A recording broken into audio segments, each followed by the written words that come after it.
Episode की start में हमें दिखाया जाता है युगो है वो नीचे गिरता है और बोलता है अरे यार मेरे टुकड़े टुकड़े हो गए। फिर युगो की नजर है वो कहीं जाती है और वो बोलता है कि 1 मिनट भाई ये तो वही है। और फिर उसकी तरफ हमें दिखाया जाता है युगो है कि बोलता है कि मैंने ancient demon spirit devouring beast को है वो फाइनली ढूंढ लिया। ये इसमें बहुत ज्यादा मेहनत लगी है बट जो भी मेहनत का फल हमेशा मीठा ही होता है। फिर युगो है उस चीज को लेने के लिए उसके ऊपर है वो चढ़ने लगता है। मतलब उसके सिर पे एक चमकती हुई रेड बॉल है वो रखी होती है, उसे युगो को वो चाहिए होती है। युगो है वो बोलता है कि आखिरकार मैं अपनी जो स्पिरिट है मतलब जो स्पाइडर है उसे बदल सकता हूँ किसी पावरफुल स्पिरिट से, मतलब किसी चीज से मैं फिर से बदल सकता हूँ, ना कि मुझे कोई कमजोर चीज है वो नहीं चाहिए।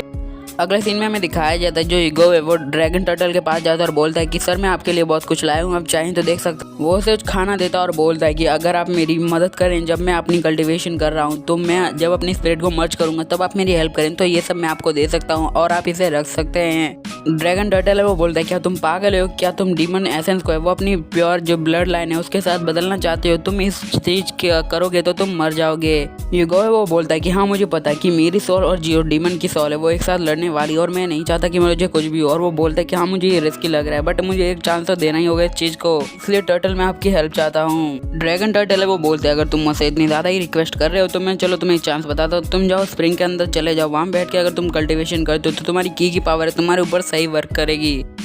ड्रैगन टर्टल है वो अभी भी नहीं माना होता है पूरी तरीके से, तो हमारे युगो से लालच देते हुए बोलता है कि अगर तुम मेरी मदद करते हो तो मैं तुम्हें हर महीने बहुत ज़्यादा है वो खाना दे के जाऊँगा, अगर तुम मेरी मदद करते हो। तो जो ड्रैगन टर्टल है उसका लालच आ जाता है। फिर युगो है वो अपनी कल्टीवेशन है वो स्टार्ट कर देता है स्प्रिंग में बैठ के और उसकी कल्टीवेशन लेवल है वो थोड़ा थोड़ा बढ़ रहा होता है। तभी युगो को है वो बहुत ज़्यादा दर्द होने लगता है। फिर हमें दिखाया जाए ड्रैगन टर्टल वो बोलता है तुम्हारी हिम्मत कैसे है, तुम अपनी 5 मतलब जो सेंस है उसे दांव पे लगा रहे हो। और वो टर्टल है वो बहुत ज़्यादा गुस्से में होता है या फिर कुछ और क्रिएचर होता है। वो बोलता है ये डीमन एसेंस है वो बहुत ज़्यादा पावरफुल है और मुझे नहीं लगता कि मैं इसे जीत पाऊंगा और मुझे डर भी लग रहा है अगर मैं मर गया तो आगे क्या होगा, और वैसे भी मेरी ब्लड स्पिरिट है वो बहुत ज़्यादा कमज़ोर है। फिर हमें युगो की है वो ब्लड स्पिरिट दिखाई जाती है जो कि स्पाइडर होती है, वो भी बहुत ज़्यादा सुंदर होती है। बट उसके बाद में दिखाया जाता है उस स्पिरिट मतलब जो डीमन स्पिरिट होती है वो एक फॉक्स होता है, मतलब एक रेयर फॉक्स होता है जिसके सिर पे कुछ होता है। स्पाइडर है उस पर अपना वेब है वो शूट कर देती है बट जो फॉक्स है वो उससे बच जाता है और वो उसे इजीली डॉज है वो कर लेता है। फॉक्स है वो उसके इस अटैक से बहुत ज़्यादा गुस्से में आ जाता है और उसके ऊपर रोर करते हुए चिल्लाने लगता है और फिर उसके ऊपर वो अटैक करने के लिए कूद पड़ता है और उस पर वो अटैक कर देता है। वो जो फॉक्स होता है वो हमारी युगो की स्पाइडर है, उस मतलब स्पाइडर ब्लड सोल है उसको है वो एक पैर है उसका उखाड़ देता है और उसे अपने मुंह में ले लेता है। युगो की ब्लड स्पिरिट है उसको चोट लगती है, वैसे ही हमारे युगो के मुंह से वो खून निकलने लगता है बिकॉज उसको भी चोट लग रही होती है। अभी उस फॉक्स के पास है वो बहुत सारे मतलब कुछ धागे टाइप की चीज़ें आ जाते हैं। युगो है वो बोलता है ये तो ड्रैगन किंग के वो थ्रेड है, मतलब वो रस्सियाँ हैं जिसे वो पकड़ने आ रहे हैं। युगो है वो बोलता है कि मिस्टर टर्टल आपका बहुत बहुत शुक्रिया, आपने इसे बंद कर दिया, अब मैं इसे इजीली हरा सकता हूँ और अपनी कल्टीवेशन पूरी कर सकता हूँ। युगो है वो बोलता है कि अब ये सिचुएशन आ चुकी है, इसे हम कहते हैं नाउ और नेवर, करो या फिर मरो। इस मोमेंट पर अगर आप अपना चांस है वो उठा लेते हो तो आप उठा लेते हो, वरना इसी मोमेंट पे आपकी डेथ हो जाएगी। फिर फाइनली वो अपनी कल्टीवेशन है वो ख़त्म कर लेता है, फिर वो मतलब वो मर्ज होने लगते हैं एक साथ। और फिर जो हमारे युगो है वो बहुत ज़्यादा खुश होकर बोलता है कि फाइनली मैंने डीमन के साथ अपना जो ब्लड लाइन है वो अपना मतलब सक्सेसफुली मर्ज कर लिया है। युगो है वो अपनी ब्लड स्पिरिट को देख के हैरान होता है और वो मिस्टर टर्टल से बोलता है कि ड्रैगन टर्टल आखिर ये क्या चीज़ है, ये मेरी स्पिरिट कैसी है। मिस्टर टर्टल है वो बोलते कि ये तो लेजेंडरी डेमनिक बीस्ट है, इसे मैंने आज से पहले अपनी ज़िंदगी में कभी नहीं देखा और ये बहुत ज़्यादा खतरनाक और ईविल है, इसके बारे में मैंने बहुत ज़्यादा सुना है बट आज तक मैंने इसे देखा नहीं था। तो वो बोलता है अब ये ज़्यादा देर तक ईविल नहीं रहा, अब इसे का नाम हो चुका है 1000 टेंटिकल डेविल। वो बोलता है कि ये कल्टीवेशन तो मेरे बहुत ज़्यादा काम आ चुकी है, मैं तो अपने सेकंड लेवल पे प्रमोट हो चुका हूँ, अब मैं मार्शल सीनियर लेवल पे हूँ। टर्टल ड्रैगन है वो उस पर मतलब थोड़ी दया करते हुए बोलते हैं कि अपनी पावर का ध्यान से उपयोग करना, वरना ये बहुत ज़्यादा पावरफुल होकर तुम्हें ही जान ले सकती है। तो युगो बोलता है कि अच्छा ठीक है मैं आपकी बात को याद रखूंगा। युगो के पीछे से एक आवाज़ आती है, युगो है वो बोलता है कि आखिर पीछे कौन है, जल्दी से बता दो या फिर मरो। युगो है वो अपनी पावर मतलब अपनी स्पिरिट ब्लड का यूज़ करता है, उसके ऊपर अटैक करता है। वहाँ पे युनफैन होते हैं वो बोलते हैं कि ये हम है, और युनशुए वो बोलती है कि मुझे आपको जिंदा देख के खुशी हुई। युनशुए वो बोलते कि युटेंग है उसने पूरे शहर में अफवाह फैला दी की थी आपको ड्रैगन टर्टल है वो खा चुका है और आप जिंदा नहीं बचे और इसलिए हम लोग आपको ढूंढने आए हैं। और जो आपकी वाइफ है उसने अपने आप को कमरे में वो बंद कर लिया बिकॉज उसने देखा कि आप मर चुके हो। वो बोलती है कि आप तो 7 दिन से लापता हो। तो हमारा जो युगो है वो बोलता है कि 7 दिन क्या मतलब, वो बोलता है कि नहीं यार तुम स्प्रिंग में बैठे थे। ड्रैगन टर्टल बोलता है तुम स्प्रिंग में थे इसलिए तुम्हें पता नहीं चला होगा। युनफैन है वो बोलता है कि आपका भाई युटेंग है वो बहुत ज़्यादा कमीना है, वो आपके एब्सेंस में वो आपकी वाइफ को अपना बनाना चाहता है और वो उसे मतलब उसको इंतजार नहीं होता है कि जैसे ही आपकी बॉडी मिलेगी वो उससे शादी कर ले। और फिर आपकी भोली वाली बीवी का वो फायदा उठाने लगे।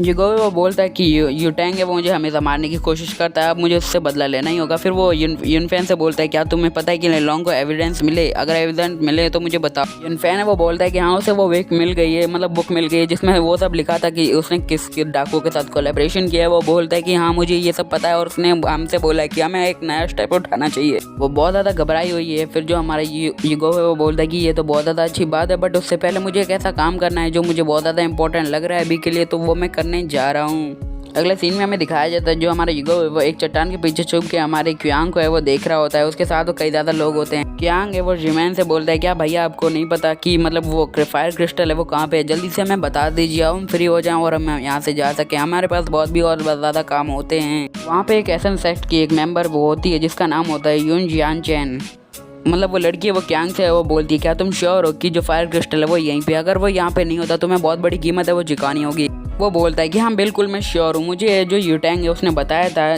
कि मैं अगर मैं उसकी हेल्प करूँ उसके भाई को मारने में तो वो मुझे बताएगा। तो हमारा यूगो वो बोलता है कि मुझे पता ही था यूटैंग ने ये सब किया होगा। वहाँ पे वो बहुत सारे डाकू होते हैं, वो बोलते हैं कि मुझे लगा था कि यूटैंग है वो हमारे साथ कोऑपरेशन है वो करना चाहता है, बट वो तो कुछ अलग ही वे पे चल रहा है। वो बंदा बोलता है अगर तुम उसका साथ दे रहे हो तो मतलब मैं तुम्हें भी मारना चाहूंगा अगर उसका साथ देते हो तो। बंदा स्प्लिट स्नेक माउंटेन का चीफ होता है। वो चीफ है वो अपने बंदों से बोलता है कि जाओ इन सबको खत्म कर दो, कोई चांस नहीं है। जीमैन है वो बोलता है कि तुम्हारे अंदर का कॉन्फिडेंस में एक दिन ले डूबेगा। फिर वो अपनी स्वॉर्ड फॉर्मेशन है वो बना लेता है, उनके ऊपर वो अटैक कर देता है। चीफ और जीमैन का अटैक वो एक दूसरे से लगता है, बट जो हमारे जो चीफ है उसका है वो टूट जाता है हथियार और वो सब लोग है वो उससे हार जाते हैं इजीली। मतलब उसका अटैक में इतनी ज्यादा फोर्स होती है, वहाँ पे बहुत ज्यादा एयर है वो चलने लगती है। उस अटैक की फोर्स से एक पत्थर टूट जाता है जहाँ पे जो हमारा ईगो छुपा होता है वो बोलता है कि इस अटैक की लेवल है वो बहुत ज़्यादा अलग है, वो पीक लेवल पे जो मार्शल स्पिरिट है वो बहुत ज़्यादा ओपी है। क्यांग की नज़र वहाँ पे जाती है और वो बोलता है कि आखिर वहाँ पे कौन है। फिर वो देखने लगता है कि मुझे लगता है ये वही है। फिर वो बोलता है कि आखिर वहाँ पे कौन है, जल्दी से सामने आ जाओ वरना तुम्हें अपनी जान है वो देखिए ये सब है मुझे बताना ही होगा। ईगो है वो खड़ा हो जाता है अपने हाथ में ब्लड सेवर लेके और बोलता है कि नहीं भाई तुम्हें कोई गलतफहमी हुई है, मैं यहाँ से बस गुजर रहा था और मुझे तुम लोग मिल गए, मुझे माफ़ कर देना ये सब सुनने के लिए। क्यांग है वो बोलता है कि ये बंदा जिंदा कैसे, हमने तो इसे मार दिया था, चलो ये जिंदा है तो ये और भी ज़्यादा अच्छी बात है, इसे मैं दर्दनाक मौत दूंगा, चलो मैं इसे मार देता हूँ वरना ये हमारे लिए बहुत ज़्यादा खतरा बड़ा हो सकता है। तभी जो लड़की होती है उसका ध्यान उसकी तलवार पे जाता है और वो बोलती है तो ब्लड रोज सेट की तलवार है ये उसे अपने हाथ में ले रहा है, क्या वो उन लोगों की तरफ से यहाँ पे आया है, अगर वो यहाँ पे आया तो लगता है वो बंदा है वो बहुत ज़्यादा खतरनाक होगा। क्यांग है वो बोलता है कि बस वो मतलब ब्लड रोज सेट के साथ वो कोऑपरेट करता है, वो उसके साथ उसका कोई भी रिलेशन नहीं है। वो हमारा जो जिमैन है वो बोलता है कि चुप हो जाओ, तुम्हें उससे लड़ने की कोई जरूरत नहीं है। ये गोवा होता है वो इवल सी स्माइल देता है और बोलता है कि यार अभी तो मुझे खुद के एक्सप्लेन करने के अलावा कोई चांस भी नहीं है, इनकी बहुत ज़्यादा जलानी भी तो है, जला के मैं यहाँ से चला जाऊँगी दिल्ली, पहले चलो एक्सप्लेन करते हैं खुद को। ये गोवा उन बंदों से बोलता है कि एक मिनट रुको और मेरी सारी बात है वो ध्यान से सुनो तुम लोग। क्यों गोवा वो बोलता है कि जो ड्रैगन टर्टल है वो मुझे एक जगह पे ले गया था जहाँ पे ब्लड रोप सेट के बहुत ज़्यादा बंदे वो मरे हुए पड़े थे और मुझे वहीं से ये तलवार और कुछ जेम से वो मिले हैं। वहाँ पे जो चीफ होता है वो बोलता है कि अब इन लोगों के पास है वो चीज़ मतलब जो फायर क्रिस्टल है वो नहीं है, तो अब इस क्रिस्टल पे हमारा हक बनता है, तो मुझे वो सब चाहिए और इसमें जो हमारा अलायंस है वो भी नहीं टूटेगा और ब्लड रोप सेट को ये सब चाहिए अभी कभी। क्यांग है वो ज़्यादा गुस्से में आ जाता है और बोलता है अगर तुम्हारे पास कोई एविडेंस है तो मुझे दिखा दो कि ये सब चीज़ तुम्हारी है, तो मैं तुम्हें यहाँ से जाने दूंगा और तुम्हें चीज़ें भी दूंगा। ये गो अपने हाथ में 2 बोतलें लेता है और फिर एक अपनी सेवर है वो निकालता है और बोलता है कि मैं अपनी जान को जोखिम में डाल के ये दोनों चीज़ें वो टर्टल के पास से चुरा के लाया हूँ अपने तुम्हें दिखाने के लिए। ईगो है वो बोलता है कि चलो अब इस फाइट को है वो ओवर कर देते हैं। तो जो हमारा ईगो चीफ से बोलता है कि अब ये फाइट है वो गलतफहमी की वजह से स्टार्ट हुई थी और गलतफहमी अब दूर हो चुकी है, तो वो बोलते हैं कि अच्छा ठीक है तुम कह रहे हो तो हम ये फाइट है वो अभी कभी खत्म कर देते हैं। ईगो है वो बोलता है कि मैं मुझे तुमसे एक पर्सनल बात करनी है अकेले में। तो वो बोलता है कि अच्छा वो बात क्या तुम मुझे अभी बताना चाहोगे? तो वो बोलता है कि नहीं यार प्राइवेट का मतलब तो तुम्हें पता ही होगा, तो मैं तुमसे अकेले में ही बात करूंगा।